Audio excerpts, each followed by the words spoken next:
All right, I'm going to run through this real quick. Okay. So these are the practice problems you're supposed to finish for homework. So we have the balanced chemical equations here. They give us the moles of propane and the moles of oxygen. And we're trying to find out the limiting factor. Okay. So one way to do that is you take the moles of C3H8 propane and you convert that to moles of oxygen. And what that tells you is that if you have 1.3 moles of propane, then you have to have 6.5 moles of oxygen for a complete reaction, for everything to be used. Okay? Now, but we look and we only have 6 moles of oxygen given to us. And so oxygen is the limiting factor because it will run out first. Okay? So that's number 1. Okay? Number 2. So we're down here. We have zinc plus hydrochloric acid making zinc chloride and H2. Okay? So, and again, we're looking for the limiting factor. One way to do this is we convert from grams of zinc to moles of zinc using the molar mass from the periodic table. All right? And then we convert from moles of zinc to moles of hydrochloric acid. All right? And to do that, we're using the mole ratio from the equation. Then, using the molar mass of HCl, we convert to grams of HCl. And what that tells us, you notice that zinc and HCl are both reactants, just like propane and oxygen are both reactants in number 1. So what we've done is we've calculated that if we have 8 grams of zinc, we will need 8.92 grams of HCl for a complete reaction. Okay? And we only have 8 grams of HCl, and we need 8.92. So HCl is the limiting factor. Now, if you had converted, like say HCl and converted it to zinc, you would see that zinc was in excess, and that would mean that HCl is the limiting factor. Alternatively, since these are equal masses, you could convert the grams into moles. And so if you have 8 grams of zinc, you have 0.122 moles of zinc. And if you have 8 grams, you have 0.219 moles of HCl. But if we look at the equation, we need twice as many moles of HCl as we do zinc. And so that means that since 0.21 is not twice 0.122, then HCl is the limiting factor. So that's 2 ways of working out the same problem. For number 3, cover this up again. All right. We're trying to identify the limiting factor.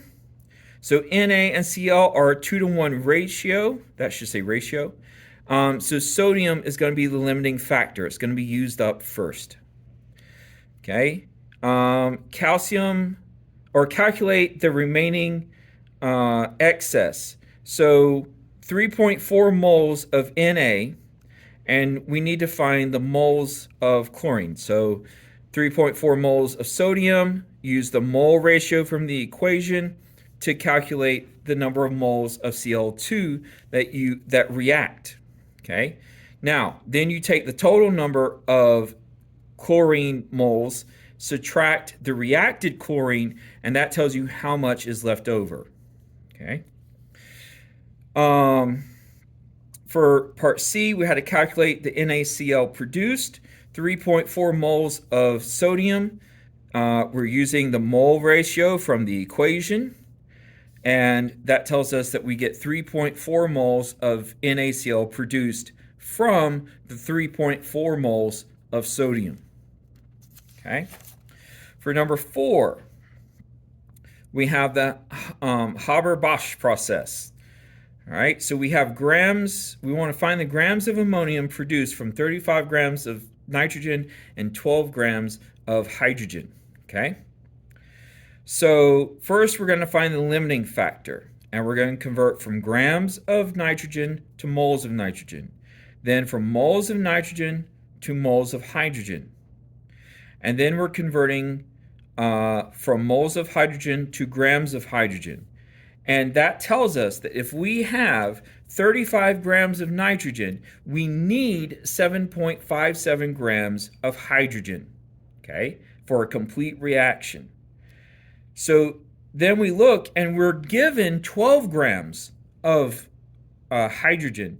That's greater than 7.57 grams of hydrogen. So hydrogen is in excess and nitrogen will be the limiting factor because there's less of it. It will run out first. Okay? Then to find out the amount of ammonia produced, we take the 35 grams of nitrogen and convert to moles of nitrogen. Then we convert from moles of nitrogen to moles of ammonia using the equation. Then we convert from moles of ammonia to grams of ammonia. And that, when we multiply across the top, multiply across the bottom, and then divide, we get 42.6 grams of ammonia produced from 35 grams of nitrogen. All right, number 5, almost done. 23.5 grams of lithium nitride plus H2O in excess produces 40.2 grams of lithium hydroxide.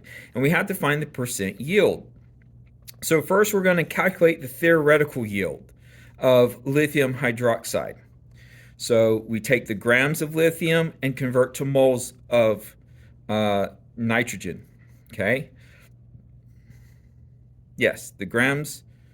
And then we're going to convert from moles of lithium nitride to lithium hydroxide, and then 2 grams of lithium hydroxide, and that will give us 48.5 grams of lithium hydroxide. And I believe this should be Li3N there. I don't know why I had nitrogen there. So then these cancel, these cancel, these cancel, and you're left with grams of lithium hydroxide. The next step is to calculate the percent yield. So you're going to take the actual, what you actually get, divide it by the theoretical, what you should get, times 100%. So we got 40.2 grams. We were supposed to get, according to the math, 48.5 grams. Times 100%, and that's an 82.9% yield of lithium hydroxide. All right, now this is number 6. So we're going to start with the equation, actual over theoretical times 100% equals percent yield. We have to rearrange that. So we're going to divide both sides by 100%. That gives us actual over theoretical equals times actual over theoretical equals percent yield over 100%. We multiply both sides by theoretical, and they cancel out. Now we have actual divided by this fraction when we divide, so those cancel out. And what we end up with is the theoretical yield is equal to the actual yield divided by the percent yield divided by 100%. So we plug in our numbers. All of these two are given, and this is just part of the equation, and we get 90.47% theoretical yield.